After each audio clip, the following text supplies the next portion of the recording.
Olá, começa agora o Jornal Panorama, a sua fonte de informação sobre o trabalho parlamentar. Veja nesta edição. Sessão solene presta homenagem a auditores fiscais do Estado. Deputado pede ações práticas e urgentes para enfrentar a crise hídrica. Parlamentar alerta para risco de rompimento de barragem. O Espírito Santo enfrenta a mais grave crise hídrica da história do Estado. A CESAM aponta dados do Instituto Nacional de Pesquisas Espaciais que mostram diminuição recorde da vazão dos rios por causa da redução das chuvas. E os capixabas já enfrentam racionamento de água. O deputado Padre Honório falou sobre as dificuldades enfrentadas pela população e sobre a necessidade de ações concretas para diminuir o problema. As ações de prevenção são muito lentas. Até hoje, o número de barragem essas barragens que foram oferecidas pelo Estado é quase que um número simbólico. Se for olhar em vista de todo o Estado do Espírito Santo, principalmente o Norte. O projeto Reflorestar está travado, emperrado, que é um projeto que tem como função principal fazer a prevenção, plantio de árvores, a proteção de nascentes, enfim. E os incentivos aos agricultores, a negociação das dívidas também, a coisa está praticamente estagnada. Não existe praticamente nada de novo. Então a gente percebe que tem muita fala, mas as ações práticas, aquela que vai resolver o problema da população, não está existindo de fato. Um programa que poderia estar sendo realizado, que não é muito complicado, na região de Minas Gerais, estamos ali no leste de Minas Gerais e também em outras áreas de Minas Gerais, foram distribuídos caixas para todas as residências rurais, todas, com a instalação para que possa captar qualquer tanto de água da chuva que cai sobre os telhados. Então, nós estamos devendo muito isso. Não temos nenhuma política voltada para aproveitar essa água que cai da chuva.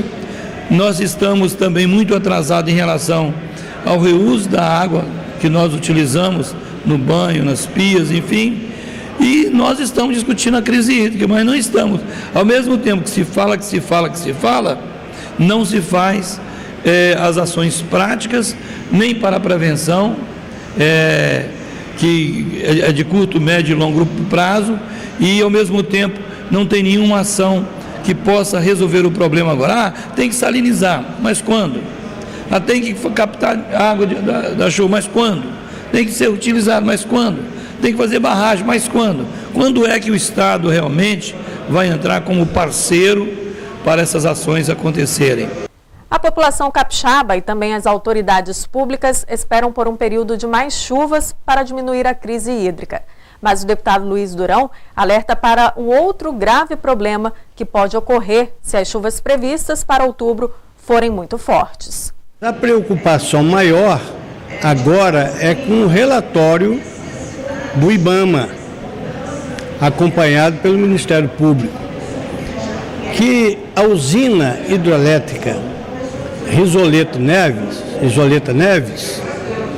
ela está com um acúmulo de lama de 17 metros de altura na sua parede de contenção. E o que alerta o Belisário, superintendente do IBAMA de Minas Gerais, que 75% da lama do rompimento da barragem de Fundão, ela se encontra ainda acima dessa usina Risoleta, que com a chuva de outubro, que deve acontecer, pelo menos a previsão é isso, vai descer mais toneladas e toneladas de lama, o que pode essa usina não suportar a pressão que vai dobrar nas suas paredes. Então, se isso acontecer, vai ser uma das maiores tragédias talvez do mundo. porque ela, com a quantidade de lama e a quantidade de água que ela tem represado, a de Mascarenhas também não vai aguentar. E aí sim, o que vai acontecer com Baixo Guandu, o que vai acontecer com Colatina, Linhares. Se essa tragédia anunciada acontecer, eu não sei o que será de nós. Políticas públicas para garantir a inclusão de pessoas com deficiência. O tema esteve em pauta em pronunciamento do deputado Sérgio Majeski. Esse segmento, né, de pessoas com deficiência no país, muitas vezes ele é completamente esquecido pelas políticas públicas. E isso apesar de termos agora recentemente aprovado um estatuto da pessoa com deficiência, de ter uma série de leis, mas as políticas públicas em grande parte não chegam a essas pessoas. Então, por exemplo, hoje qualquer escola tem que aceitar matrícula de pessoas com deficiência, não interessa qual. Só que as escolas não têm estrutura nenhuma para isso. Então, muitas vezes essas pessoas vão para a escola, mas não são verdadeiramente incluídas. E elas vão à escola e ficam ali, né, vai passando de um ano para outro até terminar o ensino médio, e quando termina elas vão para onde? Não tem, quer dizer, o único lugar que as acolhe são as Pestalozzi, as APAES, as AMAIS, né? E que prestam um serviço que o Estado não presta, nem o município, nem o Estado, nem a União, porque muitas vezes as pessoas têm uma ideia errada de Pestalozzi, de APAES, acham que é uma escola para pessoas com deficiência, e não é. Ali existe todo um trabalho, existe o trabalho educativo também, em parceria muitas vezes com as escolas, mas as APAES, as Pestalozzi, né, as AMAIS, elas oferecem atendimento psicológico, de fonoaudiologia, de fisioterapia, e às vezes até para as famílias também, não só para os deficientes propriamente ditos. Então, são instituições que precisam muito de apoio. O Estado, o município, a União precisa ampliar o apoio, principalmente na área da saúde, para essas instituições, que fazem um trabalho belíssimo, que fazem um trabalho muito bom. Conheço grande parte das APAES e das Pestalozzi do Estado, mas é muito pouco aquilo que os municípios, o Estado e a União têm feito em prol dessas instituições. Elas lutam com uma dificuldade imensa para manter ali um trabalho digno para essas pessoas, mas elas pedem socorro, precisam de muita ajuda, e eu repercuti também a questão nas nossas emendas individuais, né? Eu destinei para pelo menos 4 ou 5 APAES e Pestalozzi, e até agora o governo não executou. Então essas emendas são importantes também para auxiliar essas instituições. Servidores do Fisco receberam homenagem no Legislativo Estadual. A atuação dos auditores em benefício da categoria também foi destacada durante a solenidade. A Assembleia Legislativa realizou sessão solene em comemoração ao Dia do Auditor Fiscal, celebrado em 21 de setembro.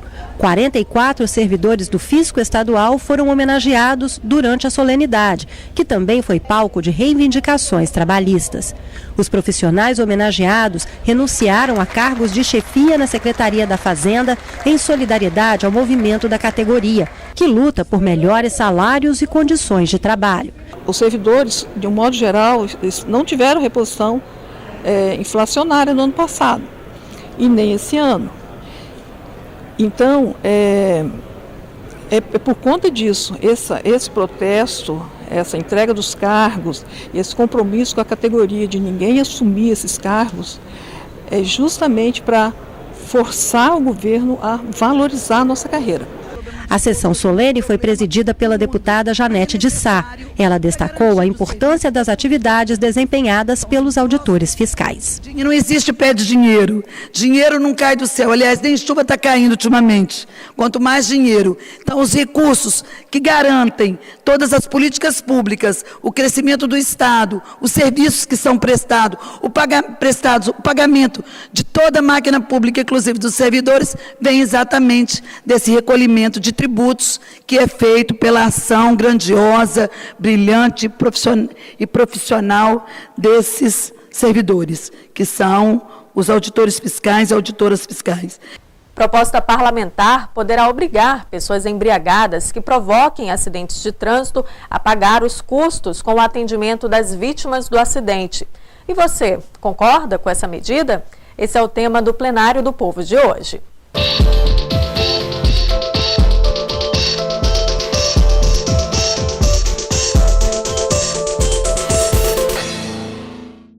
Motorista embriagado ou sob efeito de drogas ilícitas que causar acidente de trânsito terá de restituir ao SUS os gastos no socorro e atendimento às vítimas nos hospitais.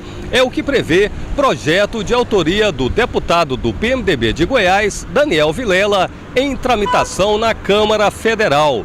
Mas é a população. O que acha dessa medida? O Plenário do Povo veio às ruas saber a opinião das pessoas. Se essa lei for aprovada, eu acho a lei sensacional, porque a pessoa que provoca uma situação dessa tem que arcar com tudo, porque ele sabia da situação dele. Eu acho justo e na medida certa. Já está na hora de que seja punido uma infração dessa gravidade. Eu acho correto, tem que arcar sim, porque é mais que justo, e não só correto, como eu acho que deveria ficar preso também, porque não é certo a pessoa embriagada acabar com uma família e pagar uma fiança e simplesmente ficar solto, nem arcar com as despesas hospitalares. Fiança não cobre a vida de ninguém. Então não se deve pagar uma fiança de um atropelamento, de uma morte. É injusto, é incorreto. Talvez assim eles se conscientizassem e não ingerir bebida alcoólica e pegar o volante. Eu acho que isso seria bom. Porque eles arcarem com as despesas do hospital e com a família. Porque a maioria das vezes quando essa pessoa sofre um acidente e vai a óbito, quem paga? Quando não trabalha, não é encostado pelo INSS, essa família fica com uma pessoa a menos. Às vezes é um pai de família, eu acho correto, acho justo. Se o camarada está embriagado, se ele não tem condições de conduzir o veículo dele, se ele tentar conduzir o veículo da maneira que ele está sem condições, ele tem que assumir com toda a despesa do familiar. Eu acho que essas pessoas eles deviam pensar duas vezes em vez de sair para a rua, encher a cara e depois ainda trazer problema para a gente. O Jornal Panorama de hoje fica por aqui. Amanhã a gente volta com mais informações sobre o trabalho parlamentar. Obrigada pela companhia de sempre e continue acompanhando a programação da TV Alice, o seu canal Cidadão.